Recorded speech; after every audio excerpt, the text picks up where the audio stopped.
Pochampad backwater मधील पूरग्रस्तांना शेतकऱ्यांना कोल्हापूरच्या धर्तीवरती विशेष आर्थिक पॅकेज जाहीर करा. शेतकऱ्यांनी काढला जिल्हाधिकारी कार्यालयावरती भव्य धडक मोर्चा. नांदेड दिनांक.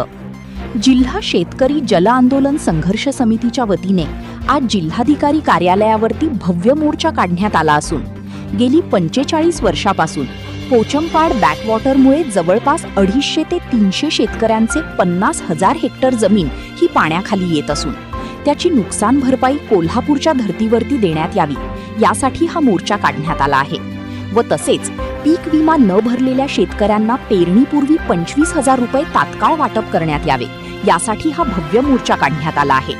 तरी शासनाने आमच्या आंदोलनाची दखल घेऊन कोल्हापूरच्या धर्तीवरती आम्हाला न्याय देण्याचा प्रयत्न करावा अशी विनंती प्रशासनाकडे शेतकऱ्यांनी केली.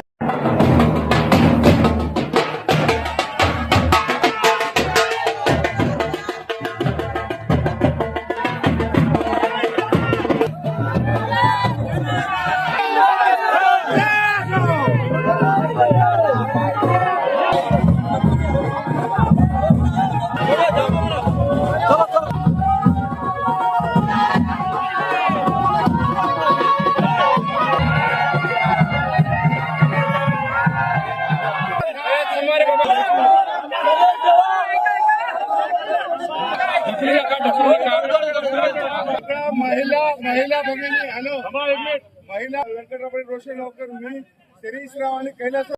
आज नांदेड जिल्हाधिकारी कार्यालयावर जिल्हा जन आंदोलन संघर्ष समितीच्या वतीनं गेल्या 45 वर्षापासून पोचमपाडच्या बॅकवॉटरमध्ये बाधित असणाऱ्या शेतकऱ्यांनी हा एक ठिकाणी मोर्चाद्वारे आपला रोष व्यक्त केलेला आहे. 1983 ला तेलंगणामध्ये जे पोचमपाड जे श्रीराम सागर या नावाने ओळखलं जातं त्या धरणाची निर्मिती झाली. धरण निर्मिती झाल्यानंतर त्याच्या वरच्या बाजूला जो फुगोटामध्ये बॅकवॉटरचा पाणी येतो जवळपास 8 तालुके त्याच्यामध्ये बाधित आहेत. मुदखेड पासून उमरी, धर्माबाद, नायगाव, बिलोली, देगलूर आणि लोहा ही तालुके सातत्याने पुरामध्ये जातात. शासनानं अनेकदा विनंती करू नये. आम्ही गेल्या वर्षी 1 महिना आंदोलन केलं, मी पलीकडल्या वर्षी 1 महिना आंदोलन केलं. मग शेतकऱ्यांनी आंदोलन करू दे, न्याय मिळत नसेल तर आम्हाला रस्त्यावर यावं लागेल. त्या अनुषंगानं ह्या पूरग्रस्त भागातील शेतकऱ्यांनी आपल्या विविध मागण्यासाठी जिल्हाधिकाऱ्यावर हा मोर्चा आणला. आमची प्रामुख्यानं मागणी आहे ते सरकार आलमट्टी धरणाच्या अनुषंगानं कोल्हापूर मधल्या बाधित शेतकऱ्यांना जो न्याय देतोय, त्यांना जो जी आर लागू केला, ज्यांना आपल्या अतिवृष्टी मदत तिप्पट मिळते, त्यांचं पूरग्रस्ताचं कर्ज माफ आहे, तोच जी आर नांदेड मधल्या पूरग्रस्तांना लागू करावा अशी आमची मागणी आहे. त्याचं भौगोलिक कारण पण मी महाराष्ट्र प्रदेश सचिवांना सांगितलंय, जे मुख्यमंत्र्यांचे सचिव आहेत श्रीकर परदेशी, मी सर्व मंत्र्यांना पण सांगितलंय. कारण नांदेडला येणारी गोदावरी ही नाशिकहून येते. नाशिक हा महाराष्ट्राच्या पश्चिमेचा जिल्हा. नाशिकहून गोदावरी नांदेडमध्ये 700 किलोमीटर येते. येताना नदीमध्ये 6 धरणाचं पाणी टाकलं जातं, 9 नद्या तिला मिसळतात. मग प्रचंड असा महापूर घेऊन जर महाराष्ट्राचा पूर आमचा नांदेड जिल्हा झेलत असेल आणि नांदेडच्या पूर्वेकडले तालुके उमरी, धर्माबाद, नायगाव, देगलूर, बिलोली ही तालुके, मुदखेड ही तालुके सातत्याने अतिवृष्टीमध्ये आहेत. शेतकरी उद्ध्वस्त झालाय. शेतकऱ्याकडे 10 पैसे नाहीत. मुलांचं शिक्षण आहे, मुलींचं लग्न आहे. मग आमचा शेतकरी किती दिवस त्रास सहन करणार? मग शासनाला जागा करण्यासाठी आम्हाला रस्त्यावर आज 45 डिग्रीचं टेम्परेचर आहे. आज माता भगिनी रस्त्यावर आहेत. कशासाठी? येणाऱ्या पिढीसाठी. आम्ही त्या ठिकाणी शासनाला विनंती करतोय. 45 वर्षात आम्ही महापूर सहन केलाय. आमच्या ह्या मुलांच्या शिक्षणासाठी म्हणा, धरणग्रस्ताचं प्रमाणपत्र द्या. ज्या ठिकाणावर पूर गेलाय मी शासनाकडे स्वतः साहेबांकडे माझी बैठक झाली, प्रदेश सचिव साहेबांकडे, की जो भाग पूरग्रस्त आहे अशा ठिकाणी कापणीपूर्वक तुम्ही कशाची पंचनामे करत आहात, हा या लोकांना 100% पीक विमा लागू करा, जेणेकरून शेतकरी उभं टाकेल. याच अनुषंगाने पूरग्रस्त शेतकरी गरीब आहे, त्यांना खतासाठी सबसिडी द्या आणि आमच्या भागातल्या लोकांना एक न्याय द्या ही मागणी मी शासनाकडे मोर्चाद्वारे केली आहे. शेतकरी संघर्ष समिती जे पोचमपाडचा डॅम झाला ते 45 वर्ष व्हायले की आमची एकच मागणी आहे, ज्या डॅम मुळे आमचे शेतकरी जे आमच्या शेतात पाणी शिरून पूर्ण पीक वाया जाते, हातातलं पीक पूर्ण वाया जाते.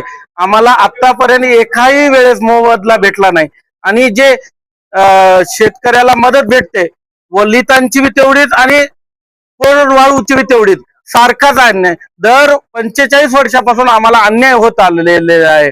याच्यावर स्वर्गवासी माझे उपमुख्यमंत्री अजितदादांनी 28/10 ला एक मीटिंग घेतली होती. त्यावेळेस कलेक्टर साहेबांच्या मार्फत की 350 कोटी रुपये यांना मुआवजा द्या म्हणून सांगितलं होतं. परंतु काही काळावाद अजितदादा आपल्यात राहिले नाहीत, ते स्टॉप झालं. या शेतकऱ्याच्या जे मागण्या आहेत की आम्हाला सतत पाणी शिरून शेतामध्ये जे आमच्यावर अन्याय व्हायलाय त्याच्यासाठी वाचना फोडण्यासाठी आज शेतकरी नेते मनोरकर काकांनी सगळ्या शेतकऱ्याला विश्वासात घेऊन आज मोर्चा काढला की आम्हाला शेतीसाठी जे अन्याय व्हायला त्याच्यासाठी. आणि आमच्या तालुक्यातले कोणीच आले ते नाहीत.